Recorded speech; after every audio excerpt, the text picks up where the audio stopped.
चलें बिस्मिल्लाह। ये yes please रिदा पढ़ो, हदीस पढ़ो। Let him who believes in Allah in the last day either speak good or keep silent, and let him who believes in Allah in the last day be generous to his neighbor, and let him who believes in Allah in the last day be generous to his guest. देखो overall इस हदीस की जो teachings है वो ये है कि जो अल्लाह ताला और डे ऑफ जजमेंट पर ईमान रखता है, ठीक है, वो या तो अच्छा बोलेगा या चुप रहेगा, बुरी बात अपने मुंह से नहीं निकालेगा। उसके बाद ये हदीस कहती है, ट्रांसलेशन उर्दू में कर रहा हूं अभी इसका, कि जो अल्लाह और आखिरी दिन पर ईमान रखता है वो अपने नेबर्स के साथ जेनरस होगा, ठीक है, और वो शख्स जो अल्लाह और आखिरी दिन पर ईमान रखता है वो अपने मेहमान, वो अपने गेस्ट के साथ जेनरस होगा। जेनरस का मतलब सखी। अब टीचिंग्स क्या है हदीस के अंदर? तो सबसे पहली टीचिंग जो इस हदीस के अंदर हमें मिलती है वो है अबाउट गुड स्पीच। इसका क्या मतलब है? इसका ये मतलब है इखलाक की बात करना। इखलाक से गिरी कोई भी बात किसी के लिए भी कहना मुनासिब नहीं है।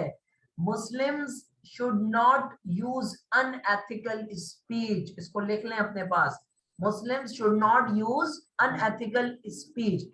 हमारा ईमान और हमारे अमाल, हमारा फेथ और हमारी इंटेंशंस इंटरलिंक्ड है।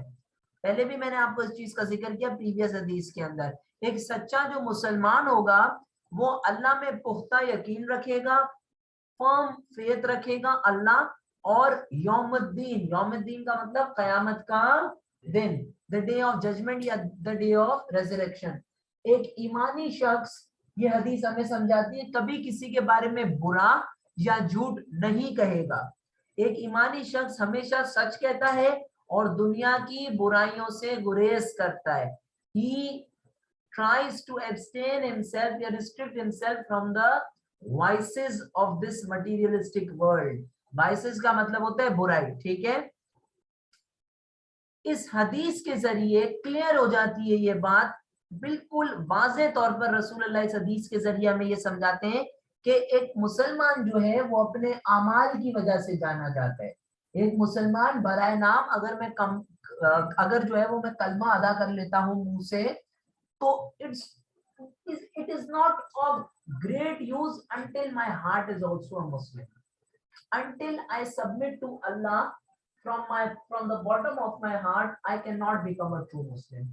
So merely speaking, तो इसको अगर गाड़ी जबान में मैं कहना चाहूँ स्कॉलरली बात के तौर पर, तो हम इसको ये कहेंगे कि mere vocalization of the shahada is not a sufficient condition for a Muslim to become a Muslim in its true essence. Rather, to become a true Muslim, what is required? It is required that we internalize the shahada. एक होता है vocalize करना शहादा को मुंह ज़बानी अदा करना, और एक होता है internalize करना, अपने दिल में उतारना, ठीक है। ये की वर्ड्स हैं जो आप लिख सकते हैं, यूज कर सकते हैं। मुसलमान इन शॉर्ट इंटरनली भी अच्छे होते हैं और एक्सटर्नल। ऐसा नहीं होता है कि दिखावे के कुछ और अंदर दिल से कुछ और, ठीक है। अच्छा मुसलमान इस तरीके से नहीं होता है, ठीक है। उसके बाद इस हदीस से हमें इस चीज का पता चलता है कि हमारे पास दो ऑप्शंस हैं, या तो हम चुप रहें या तो हम अच्छा बोलें। अगर हम अच्छा नहीं बोल सकते तो हम चुप रहें। इसका क्या मतलब है? इसका मतलब ये कि इस्लाम के अंदर हमारे जो ऑर्गन्स है, यानी अगर हम ये मानते हैं एज ए मुस्लिम कि हमारा जो जिस्म है ये अल्लाह की तरफ से एक अमानत है, ये अल्लाह की तरफ से एक, अगर हम अच्छा पहन सकते हैं, अब पहनने को तो बाद में देखते हैं, अगर हम अच्छा देख सकते हैं। बहुत सारे ऐसे लोग हैं हम में से जिनको सही नजर नहीं आता, बहुत सारे ऐसे लोग हैं जिनकी हियरिंग थोड़ी कम होती है, वो लाउड सुनते हैं, ऊंचा सुनते हैं। तो हमारे पास अगर ये चीजें सलाहियतें पूरी हैं तो हमें थैंकफुल होना चाहिए अल्लाह के लिए। अल्लाह को हमें थैंक्स करना चाहिए कि अल्लाह ताला ने हमें ये चीजों से नवाजा है। So in Islam every organ of your body is a blessing. Every organ of your body is a, सबसे बड़ी नेमत तो जबान है। इस जबान से आप गाली भी बकते हो और अल्लाह का नाम भी लेते हो, ये आप कैसे मुसलमान? ठीक है। तो कहने का मकसद ये है कि we should use our tongues, we should use our potential to speak up very wisely. इस्लाम हमें इस चीज की दावत देता है कि हमें अपनी जबान का इस्तेमाल दुरुस्त तरीके से करना चाहिए। We should use our tongue wisely। इस जबान एक पुरानी सिंधी में कहावत है कि इसी जबान से इंसान अर्श पर बैठता है और इसी जबान से इंसान फर्श पर बैठता है। अगर आपकी जबान अच्छी है, आपके इखलाक अच्छे हैं, आपको सब इज्जत देंगे। अगर आपके पास जबान नहीं है अच्छी तो आपको कोई भी इज्जत नहीं देगा। तो दिस हदीस टीचेस अस कि मुसलमानों के पास चॉइस होती है कि आइदर अच्छा बोले, और अगर अच्छा नहीं बोल सकते तो चुप रहे, ठीक है, लेकिन बुरा नहीं बोले। क्यों? क्योंकि ये जो ऑर्गन्स है हमारे, ये नेमत है अल्लाह की तरफ से। तो अगर हम बुरा बोलते हैं इसका मतलब हम अल्लाह की नेमत की कदर नहीं करते, ठीक है। अच्छा, तो मुसलमानों को अपनी जबान नेगेटिवली यूज करने का हक नहीं है। अगर आप नेगेटिवली यूज करते हैं तो मुझे बताएं, क्या किसी को हर्ट नहीं हो सकता? हो सकता है। अगर आप किसी को रंग के ऊपर टॉन्ट करते हैं, या अगर आप किसी की हाइट के ऊपर टॉन्ट करते हैं कि तुम तो बोलने हो, फिरते हो, ठीक है, तो ये चीजें जो है वो इस्लाम हमें नहीं सिखाता। आपने सुना है बचपन में हम कहते थे कि इस्लाम कहता है कि किसी का नाम भी नहीं बिगाड़ो। वो इस वजह से हो सकता है आप तो उसे मजाक में बोल रहे हो, प्यार में बोल रहे हो, लेकिन हो सकता है उससे हर्ट हो रहा हो। समझ रहे हो बात? आप किसी को नाम रख देना चिंटू, तो हो सकता है आपके लिए तो वो मजाक हो, लेकिन किसी को हर्ट हो रहा हो। ये हदीस हमें बोल रही है कि इस्लाम में ये हुक्म है कि either we have to speak good और keep quiet, keep silent. We should not speak ill, हमें किसी के बारे में बुरा। तो कुरान हमें ये सिखाता है कि हमें वो चीज अदा करनी चाहिए मुंह से जो फायदेमंद हो, जिससे हम लोगों को फायदा पहुंचा सके। हमें वो बात करनी चाहिए जिससे दूसरों को फायदा हो बनिस्बत नुकसान के। अल्लाह ताला क्या कहते हैं? अल्लाह ताला फरमाते हैं, ए ईमान वालों, O you who believe, fear God and speak a word that is right. वो स्पीच यूज करो, वो बात करो ईमान वालों जो अच्छी हो, जो सुनने में अच्छी लगे, जो अल्लाह ताला को पसंद आए। समझ रहे बात को? तो ये इस हदीस की जो है ना वो पहली है। दूसरी, बच्चों, अगर again if we look at this हदीस, so I will need more volunteers. Yayan, can you read this hadith for us again? ये सबको समझ आ गया? आगे क्या कहता है सेकंड पार्ट में? To his neighbour. इसका क्या मतलब है? अच्छा, इस पर जाने से पहले एक और चीज मैं आप लोगों के साथ शेयर करना चाहता हूँ। अक्सर हम बुरा बोल देते हैं। अल्लाह ताला हमें वार्निंग दे रहा है कि हमारे कंधों पर करामन कातबीन, वार्निंग है, बुरा नहीं बोलो, लिखा जा रहा है, एक एक तिल का हिसाब होगा, एक एक। इस पे मुझे कुरान की वो आयत याद आती है जिसमें अल्लाह ताला क्या फरमाते हैं? अल्लाह ताला फरमाते हैं, anyone who has done an atom equal good shall see it, and anyone who has done an atom has done an evil weighing to an atom shall see it। अगर तुमने तिल बराबर, एटम बराबर, atom is the smallest particle, oh sorry, smallest element या particle of matter, ठीक है। अब क्या सीन है? अब अगर आपने तिल बराबर भी गुनाह किया है, अल्लाह कह रहा है उसका भी हिसाब देखोगे, तिल बराबर अच्छा की है उसका भी रिकॉर्ड।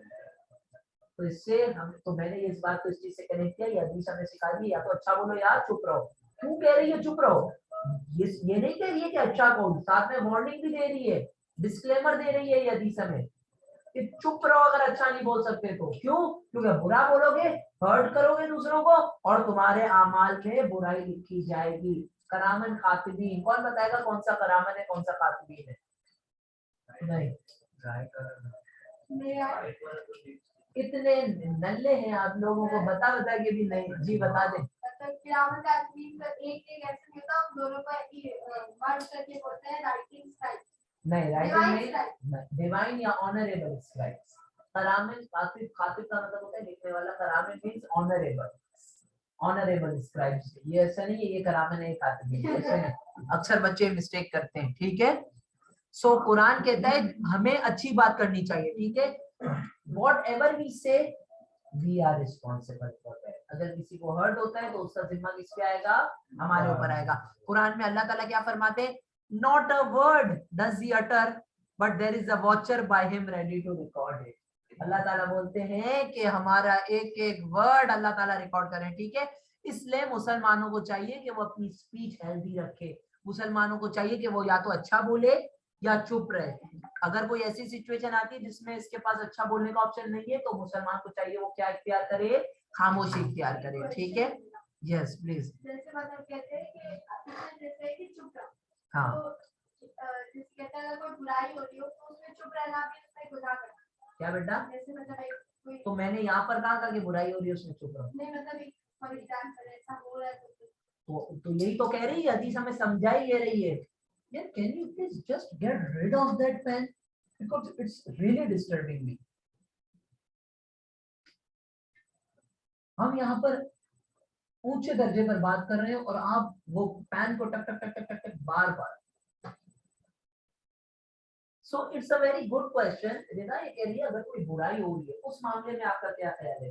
तो भाई हदीस यही तो बोली, और आगे चल के हमारे पास हदीस है, अगर तुम बुरा होते हुए देखो तो उसको चेंज करने की कोशिश। और ये हदीस भी है, अगर वो वाली हदीस नहीं देखो तो ये क्या बोल रही है कि अगर बुरे वक्त बुरा कोई चीज बुराई हो रही है, बुरा हो रहा है, हम चुप रह रहे हैं, तो ये हदीस कह रही है कि नहीं, तुम्हें हक बोलना चाहिए, तुम्हें अच्छा बोलना चाहिए। तो अगर कोई दो लोग लड़ रहे हैं, फर्ज करो अलग अलग तरीके की माशरे में बुराई है, कोई बच्चा सिगरेट पी रहा है, तो तुम उसको जाके बोलो, रोको उसको, मुंह से अदायगी करो कि ये चीज करना ठीक नहीं है। समझ आ रही है बात? हदीस यही चीज हमें सिखा रही है कि या तो अच्छा करो, बोलो, अच्छा बोलो, या फिर बिल्कुल खामोश रहो। अगर तुम्हें किसी मैटर के बारे में पता ही नहीं है, दो लोग आपस में लड़ रहे हैं, तुम्हें उसका कुछ भी नहीं पता है, तो ये हदीस ये कहेगी कि आप चुप रहें। आपको पता है वो मैटर किस चीज का चल रहा है?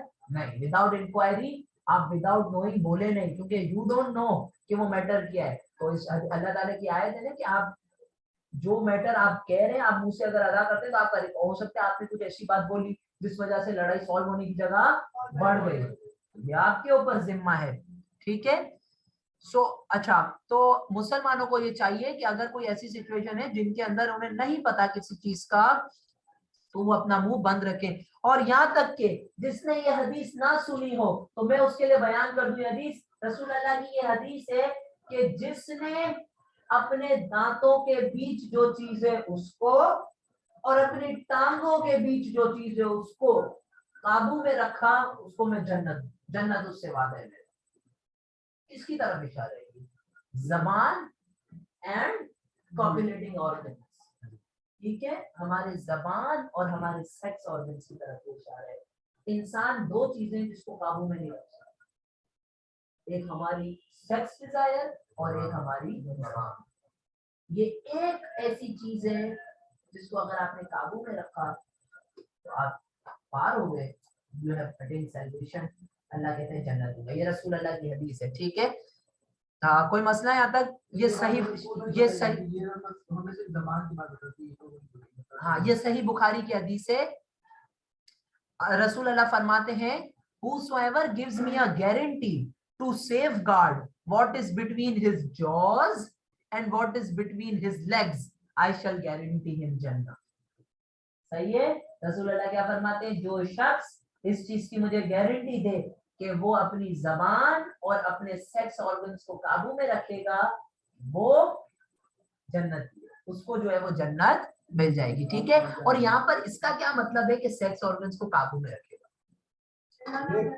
जिना नहीं करना, आउट ऑफ वेडलॉक इंटरकोर्स नहीं करना, ये सारी, हाँ, रेप नहीं करना, अडल्ट्री में इन्वॉल्व नहीं होना, ये सारी चीजें इसमें आती है। Does that make sense for all of you? ठीक है। और मुसलमानों का, एक अच्छे मुसलमानों का ये हदीस हमें सिखाती है कि ये अकीदा होता है कि जबान is a gift from Allah, our potential to speak is a gift from Allah. जानवर बोल सकते हैं, बेजुबान होते हैं, हमें अल्लाह ने अशरफुल मखलूकात बनाया है, तो ये ब्लेसिंग दी है कि हम बोल सकें, बात कर सकें, ठीक है। सो इसलिए ये हमारा फर्ज बनता है कि हम इससे अच्छी चीजें बोलें, इररिस्पॉन्सिबली इसे यूज नहीं करें, ठीक है। रसूल अल्लाह, अच्छा, आप लोगों ने एक चीज अपनी ज़हनों में भी नोट की होगी, क्योंकि सीरत नबी अगर आप पढ़ लें तो आप, कोई शक नहीं है कि आप एक बहुत अच्छे इंसान बन सकते हैं। रसूल अल्लाह की एक हदीस है, रसूल अल्लाह की हदीस ये है कि एक अच्छा जो इंसान होता है वो कम बोलता है, वो कम बोलता है। एक टॉकेटिव पर्सन होता है, उसको पता ही नहीं होता है कि वो क्या बोलता जाता है, बोलता जाता है, बोलता जाता है। एक होते हैं वो जो पहले तोलते हैं फिर बोलते हैं, एक होते हैं वो जो पहले तोलते हैं, first they think and then speak. एक होते हैं उसके बाद वो बेवकूफ होते हैं जो पहले बोलते हैं फिर तोलते हैं, यानी they speak first and then think ओ मैंने ये बोला। उसके बाद थर्ड कैटेगरी लोग भी होते हैं जो मैं बोलता हूँ, तो थर्ड कैटेगरी लोग होते हैं जो बोलते हैं और फिर तोलते भी नहीं है कि हमने क्या बोला और बोलते जाते हैं, तो वही बकवास। समझ रहे हैं आप बात को? ठीक है, एग्जैक्टली। सो इररिस्पॉन्सिबली स्पीच कर सकते हैं, तो हमें कम बोलना चाहिए और मीठा बोलना चाहिए। We should speak less but we should speak sweetly, ठीक है, नाइसली। प्रॉफिट की हदीस, one who remains silent succeeds, जो खामोशी इख्तियार करता है वो कामयाब होता है। कोई मसला है यहाँ तक? ओके। इसी तरीके से गलत जबान आपको पता है हमारे तमाम अच्छे कामों पर पानी फेर सकती है। अब एक वाक्य सुनो, बनी इसराइल का वाक्य। रसूल अल्लाह ने ये वाक्य सुनाया है सहाबा को। रसूल अल्लाह फरमाते हैं, रसूल अल्लाह क्या फरमाते? रसूल अल्लाह कहते हैं कि बनी इसराइल में दो लोग थे। कितने लोग थे? एक ऐसा था जिसने पूरी जिंदगी नेकियां की थी और एक वो था जिसने पूरी जिंदगी बुराई की। अब जन्नत में किसको जाना चाहिए? नेकी वाले को, जिसने नेकी की। उस नेक शख्स ने पता है एक दफा क्या किया? वो जो बुराई वाला शख्स था उसको क्या कहा कि तूने तो सारी जिंदगी बुराई की है, तू दोजख में जाए। रसूल अल्लाह फरमाते हैं जब हिसाब किताब का टाइम आया, अल्लाह ने उसको जो है वो दोजख में डाल दिया और बुराई वाले के गुनाह माफ करके। क्यों? क्योंकि इस्लाम में ये इख्तियार कि तुम जन्नती और तुम दोजखी, खुदा कहता है ये फैसला करने वाला काजी मैं हूँ, आखिर काजी मैं हूँ। आई एम द फाइनल जज। Who are you to tell someone that you are going to go in hell or you are going to go in heaven? What authority do you possess? अल्लाह नाखुश होता है इससे कि फिर तुम में और मेरे में फर्क क्या है। समझ रहे हैं बात को आप? तो रसूल अल्लाह फरमाते हैं बनी इसराइल का लोग वो जो था उसने पूरी जिंदगी नेकी कमाई, लेकिन इस हरकत की वजह से वो जहन्नुम में हो गया। क्यों? क्योंकि उसने बुरे कहने वाले को कहा अरे तू तो पक्का दोजखी है। अल्लाह को ये चीज गुरु पसंद नहीं आया। अगेन कमिंग बैक, ये सारी चीजें हमें क्या सिखाती है कि जबान का कितना बड़ा रोल है, ठीक है। और रॉन्ग स्पीच हमें जो है ना वो अक्सर गलत जो है ना वो रास्ते पर ले जाती है, ठीक है। प्रॉफिट की एक हदीस है, a man might speak a word without thinking about it's implications but because of it he will plunge into the hellfire। यानी एक अगर शख्स है वो बगैर सोचे समझे मुंह से कुछ निकालता है, ये उस चीज का ख्याल नहीं करता है कि इसका लोगों के ऊपर क्या इम्पैक्ट क्रिएट होगा, तो वो यकीनन किस में जाएगा? दोज़ख में जाएगा। Does that make sense? इसी तरीके से आगे इस हदीस का जो सेकंड पार्ट है, यस जो शायान ने पढ़ा था जी, क्या नाम है? नहीं, आइफा पढ़ो उसका क्या है? And let him who believes Allah and the last day of generous to his guest, to his neighbour. Neighbour पे अब पड़ोसियों नहीं, नेबर की बात नहीं किया गया, ठीक है। अभी हम पड़ोसियों के हुकूक की बात करें तो क्लियरली ये हदीस हमें क्या बोलती है? it sheds light on the importance of fulfilling the rights of your neighbors। हमारे जो नेबर्स होते हैं, जो पड़ोसी होती हैं, उनके साथ हमें काइंडनेस के साथ, जेनरोसिटी के साथ, कॉपरेशन के साथ, हम्बलनेस के साथ पेश आना चाहिए, ठीक है। रसूल अल्लाह अपनी जिंदगी में अपने नेबर्स के साथ हमेशा जो है वो काइंडली पेश आए। कितनी अच्छी मैं कहानी सुना रहा हूँ कि आमिर शोर है, ठीक है। होली कुरान क्या कहता है? होली कुरान की आयत है सूरह निसा की आयत number 36, show kindness to parents, relatives, orphans, poor and near neighbour. सही है? समझ आ गई बात? तो हमें ये कोशिश करनी चाहिए कि वी शुड नॉट हार्म और हर्ट आवर नेबर्स, चाहे वो हमारे एक्शन से हो, चाहे वो हमारी स्पीच से हो, ठीक है। प्रॉफिट मोहम्मद की एक हदीस बहुत इंपॉर्टेंट है। वो कहते हैं, प्रॉफिट रसूल अल्लाह फरमाते हैं, he is not a true believer if his neighbor is not safe from his mischief। अक्सर पेरेंट्स पता है क्या करते हैं? बच्चे क्या आते हैं, छोटे बच्चे होते हैं ना, वो अक्सर अपने पड़ोसियों की दोपहर के वक्त बैल बजा के अब पेरेंट्स को पता होता है कि हमारे बच्चे, लेकिन पेरेंट्स बोलते हैं बच्चे मस्ती करने से। ये ठीक रसूल अल्लाह फरमाते हैं अगर आपकी वजह से किसी को क्या पता उनके घर में कोई बीमार है, से किसी को एग्जैक्टली तो रसूल अल्लाह फरमाते हैं कि अगर आपकी वजह से आपके पड़ोसी को तकलीफ हो रही है तो आप कभी भी सच्चे मुसलमान, यानी मुसलमान बनना बहुत मुश्किल काम है, हमें बहुत सारी चीजें कंट्रोल करनी पड़ती है अपनी, ठीक है। ओके नहीं, these are not restrictions, ये हमें एक इंसान बनाने की कोशिश है कि हम समझें इससे। इसी तरीके से जो हमारे गेस्ट होते हैं, गेस्ट कौन होते हैं? मेहमान। इस्लाम के अंदर ये मानते हैं कि guest are a blessing from Allah. Guest जो है वो अल्लाह की तरफ से एक रहमत है, एक नेमत बन के आते हैं कि आपकी रोजी में से वो थोड़ा सा शेयर करेंगे। समझ रहे हैं आप बात को? इस पर एक इम्पोर्टेंट जो है ना वो मैं आपको एग्जांपल देना चाहूंगा नेगस की, नजाशी की। नजाशी ने मुसलमानों गेस्ट को कैसे कैसे वेलकम किया था? नहीं किया था? एबिसीनिया में जब मुसलमान माइग्रेट करके गए थे तो नजाशी ने क्यों अपने आर्म्स ओपन किए थे? और जाफर तैयार का आपको वाकया याद होगा,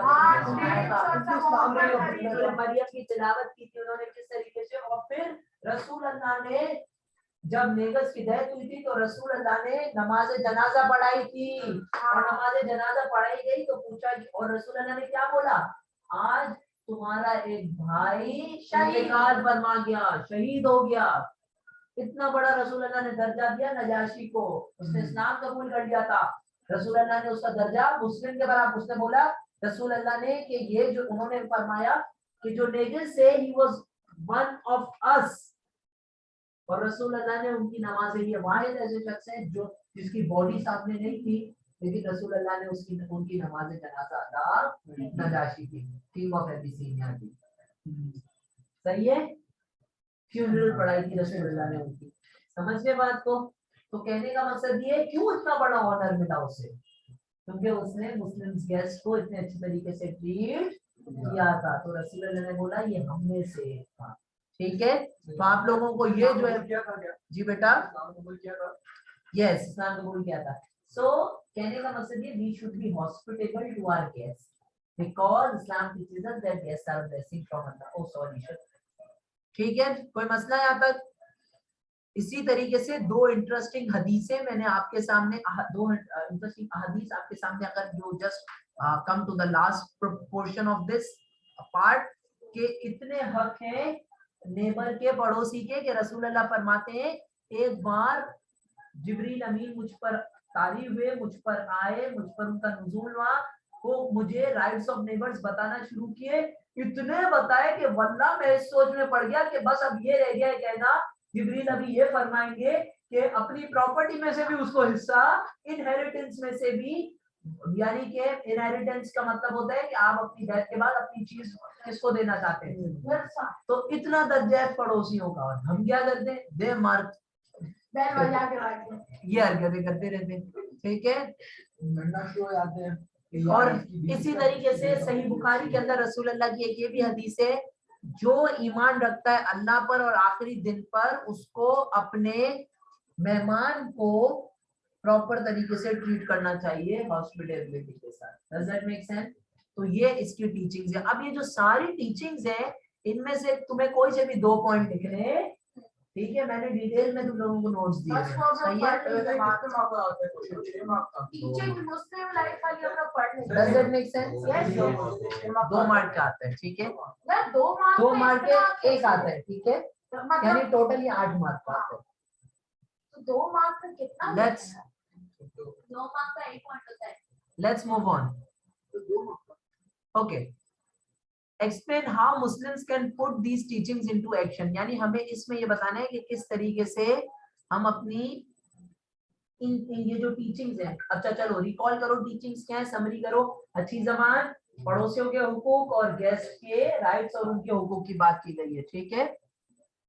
अब क्या मकसद है इसके अंदर कहने का? Just a second. ओके, सो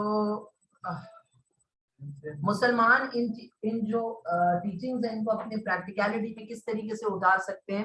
जैसे फर्ज करें मुसलमान, अगर आपको पता चला कि आपके पड़ोस में कोई बीमार है या आपको कोई दोस्त बीमार है, तो आप उसके पास जा सकते हैं, उसकी इयादत कर सकते हैं, ठीक है, उसको अच्छे अल्फाज बोल सकते हैं, दो चार उसके साथ आप मिनट बैठकर अच्छी बात कर सकते हैं। तो हो सकता है कि देखिए, ये मैं नहीं कह रहा, जरूरी ये नहीं है कि उसकी कोई आप गए आपके वजह से फर्ज करो रिदा बीमार है ईशल को उसके पास, तो रिदा की बीमारी सब ठीक हो जाएगी, लेकिन रिदा को अच्छा लगेगा, रिदा विल एंजॉय ईशल्स प्रेजेंस। समझ रहे हैं आप बात को? एक मिसाल दे रहा हूँ छोटी सी, ठीक है? तो कहने का मकसद ये है कि अगर हमें पता चलता है कि कोई प्रॉब्लम फेस कर रहा है, so we should go to them, we should ask them कि अगर आपको कोई हेल्प चाहिए किसी से, हम इसको उर्दू में क्या कहते हैं, किसी से झूठे को पूछना भी जो है ना वो एक तरीके से, तो अगर एक सच्चा मुसलमान होता है, कहने का मकसद ये, a true Muslim has to be positive and has to ask his neighbours with the bottom of his heart. उसको ये तकल्लुफ समझ के नहीं करना चाहिए कि मैं उसे फॉर्मेलिटी नहीं होनी चाहिए। जिस तरीके से घर का आदमी होता है, जिस तरीके से खानवादा होता है, खानदान है, उसके अंदर आप क्या तकल्लुफ करते हैं? नहीं, आप रैंडम भी पूछ लेते हैं, यार ये कोई मसला ही नहीं है, ठीक है? सो पहली ये है कि हम अपनी जबान को किस तरीके से अच्छे से एक्सरसाइज कर सकते हैं। तो शायान बोलेगा कि सर हम किसी के पास जाके, अगर वो फर्ज करो कोई किसी के ऊपर बुरा वक्त आया है, कोविड की एग्जांपल लो, कोविड में कितने कारोबार खत्म हो गए, तो हम किसी के पास जाके अगर ये बोलते यार फिक्र नहीं करो, बुरा वक्त है, सब पर है, अल्लाह पे ईमान रखो, चला जाएगा, तो अगर हम अपनी जबान से किसी को सब्र भी देते हैं ना जाके, तो ये बहुत बड़ा जो है ना वो नेकी का काम है, क्योंकि अल्लाह बोलता है मैं सब्र करने वालों के साथ हूँ, ठीक है? आप अकेले नहीं हो, हम भी आपके साथ हैं। यस, होप देते हैं, होप देना, राइट? अच्छा, इसी तरीके से हमें अपनी जबान इस तरीके से इस्तेमाल करनी चाहिए कि हमें वो, जैसे फर्ज करें मैं टीचर हूँ, तो मेरा ये रोल है कि मैं अपनी जबान इस तरीके से यूज करूंगा कि आप लोगों को सीधे रास्ते की तरफ लेकर आऊं, सिरातल मुस्तकीम की तरफ लेकर आऊं, कि आपको पता हो जबान इंसान को, देखिए अगर एक बुरा शख्स है उसकी जबान अच्छी नहीं, तो वो रास्ते भी उल्टे चलेगा, लेकिन अगर एक शख्स समझदार है, उसको पता है कि जबान की क्या अहमियत है, तो वो कभी भी अपने जबान से इखलाक से गिरी बात नहीं करेगा, ठीक है? हम अक्सर मजाक मस्ती में करते हैं, बट इस्लाम हमें ये सिखाता है, हमें इस तरीके की बात, इस्लाम के अंदर तो ठिठोलियां मार के हंसने की भी इजाजत नहीं है। आप तमीज से मुस्कुराएं और हंस दें, मुस्कुरा दें, ये थोड़ी है हाँ हाँ हाँ करके उल्टे हो जाओ, ठीक है ना? जिस तरीके से हाँ, ये देखिए अभी ये इस्लाम की टीचिंग्स नहीं है, ठीक है? तो अच्छी जबान से की भी अच्छी बात अल्लाह और उसके रसूल को बहुत प्यारी लगती है और पसंद आती है। समझ आई आपको? यस शामिल, यू हैड सम क्वेश्चन? अच्छा, इसी तरीके से एक और बात हमें यहाँ पर जो सीखने की मिली है वो ये है कि बोला जाता है कि या तो अच्छी बात करो या चुप रहो। अगर तुम्हें किसी मैटर का नहीं पता तो खामोश रहो, चुप रहो। अब मैं तुम्हें एक मिसाल देता हूँ, कोविड का जब टाइम था, अक्सर लोग क्या करते थे, कोविड के टाइम के ऊपर लोग एक दूसरे के पास जाते थे, बोलते थे कि हम ये दवाई ले लें हम ये दवाई लेने, तो आपको कुछ पता ही नहीं है कि डॉक्टरी क्या है, वो आप बोलते हैं हाँ ले लो ये कोविड पे। मैं तुम्हें बताता हूँ, सलामती किसी ने नाम सुना है? पत्ते उबाल के पता नहीं क्या लोग करते थे, वो अगर ज्यादा क्वांटिटी में आप ले लो ना तो आपको ब्लड मोशन हो जाते हैं, इतनी गर्म है वो। समझ आ रही है बात तुम्हारे को? तो कहने का मकसद क्या है, अर्थ नहीं आपको मैं नहीं दे रहा कहने का मकसद ये दोस्तों कि अच्छी जबान को कागे चुप रहो, तो उसका मतलब ये, अगर मैं आपके साथ कोई कोविड की, मैं अक्सर आए दिन व्हाट्सएप पर ये शेयर होते थे, देख रहा होता था, एक चौधरी आके बोलता था मुझे हुआ था कोविड, बस अब मैं सही हूँ, गर्म पानी पियो, ये करो वो करो। अगर हमारे पास कोई सलाह मशवरा लेने आते हैं, हमारा क्या फर्ज है? हमारा फर्ज है कि हम अपनी टट्टूगिरी से बाहर आ जाए, हम उसे सलाह मशवरा देने के बजाय हम उन्हें बोले कि हमें इसमें महारत हासिल नहीं, आप किसी जाके उससे बात करें जिसके बाद, तो इसको क्या जाता है कि चुप रहे, जिस मामले में आपको नहीं पता उस मामले में don't tug in your news वाले वही कर रहे होते हैं, ये देखो उन्होंने ये किया। समझ आ रही है बात आपको? अल्लाह से दुआ करो, ठीक है?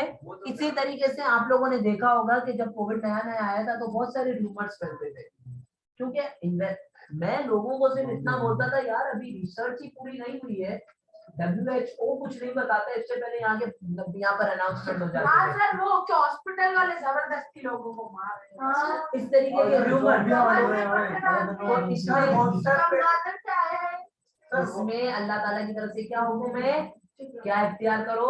खामोशी इख्तियार करो। ठीक है, तो हर जगह इंसान को वकार ज़का की तरह बोलना जरूरी नहीं होता है। हर मामले में वकार ज़का उसको भाई ठीक है, अगर तुमने क्रिप्टो पढ़ा है ठीक है, अब तुम उसमें फील्ड में हो। दीन का मामला हो उसमें ये बकवास करेगा, ये सब मैथ का मामला हो उसमें ये बकवास करेगा, स्कूल का मामला उसमें ये बकवास करेगा, हर चीज में इम्तिहान हो उसमें ये बकवास करेगा, हर चीज में इसको बकवास करना। तो इंसान को चाहिए कि जिस फील्ड के अंदर आजकल तो गायब है ना, इतना नहीं दिखता, समझ रहे ना बात को? कहने का मकसद ये कि इंसान को उसी जुबान से इख्तियार यानी कि बात करनी चाहिए जिस चीज में उसके पास इख्तियार हासिल।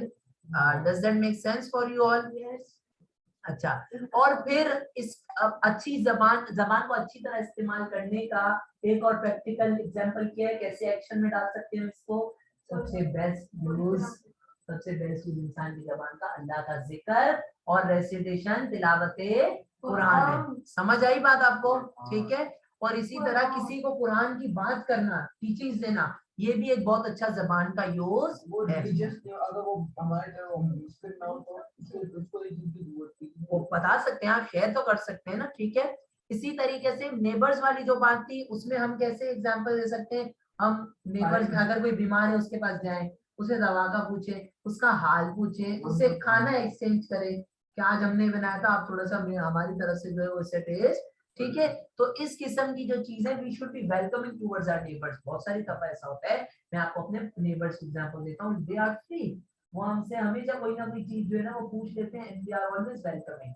वो क्या कभी जैसे उन्होंने चीनी मांग ली, खत्म हो गया, अर्जेंटली चाय पीने मेहमान आ गए, तो we should be very very helpful. इसमें कोई तकल्लुफ नहीं होना चाहिए यार, चीज है, इंसान है, बिजी लाइफ है, खत्म हो सकती है, दूध खत्म हो गया तो आप उनको अर्जेंट बेसिस प्रोवाइड करें, तो उसमें ये नहीं समझना चाहिए कि हमने कोई बहुत बड़ा काम कर दिया, ये तो घर का मामला है। इस तरीके से नाम ये सिखाते हैं कि तुम एक भाईचारा हो, घर वाले हो, समझ रहे हैं आप बात को? ठीक है, तो दिस इज, अगर फर्ज करें बहुत सारे मुसलमानों की, मैं आपको जिस तरह बिजनेस की एग्जांपल दी, इस तरह जॉब्स भी चली गई, तो हमें एज ट्रू मुस्लिम्स हमें उनसे जाके चीजें, जिस तरह बहुत अच्छा एक पोस्ट चला था फेसबुक के अंदर जिसके ऊपर बहुत सारे लोग कह रहे थे कि मेरे पास इतनी रोटी है कि मैं एक अकेला खा सकता हूँ, लेकिन मुझे मेरे माँ बाप ने सिखाया है कि एक आदमी की जगह 2 आदमी भी खा सकते। रसूलुल्लाह की हदीस नहीं है, आधा पेट करो रात में, ताजुद के टाइम पे उठने में मदद हासिल होगी। समझ रहे हैं आप बात को? तो ये चीज है।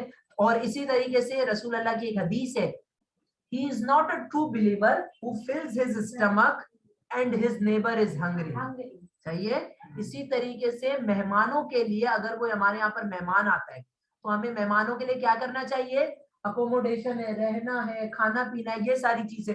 अभी जो कोयटा में हुआ, क्या ये गेस्ट के साथ इस्लामी सलूक था? 1-1 लाख रुपए रेंट मांग रहे थे एक नाइट का, मर गए गाड़ी में लोग, मरी में तो मरी आई एम सॉरी, मैंने कोयटा बोल दिया, मरी में होटल के 1.5 लाख रुपए रेंट चल रहे थे, और एक रेंट को तो मारो बोली, खाना तक नहीं था, पानी नहीं दे रहे थे उन्हें गर्म। लोगों की हीटर गाड़ी में कितनी देर चलेंगे, लोग गाड़ी में लोगों की गर्म बन गई, हीटर से भी मरे ना, हीटर से। ओह दैट्स ट्रू, कितनी देर इंसान गैस बर्दाश्त कर सकता है, समझ रहे हैं आप बात को? तो कहने का मकसद दोस्तों ये है कि these are the things you know which Islam teaches us, किस तरीके से हमें जो है ना वो हेल्प आउट करनी चाहिए। So we should offer our guests with accommodation and food. We could also, कि आप कहीं से सफर करके आए, आप हमारे आराम करें, ठहर लें थोड़ा सा, ठीक है? समझ आ रही है बात? So do you guys all agree with this?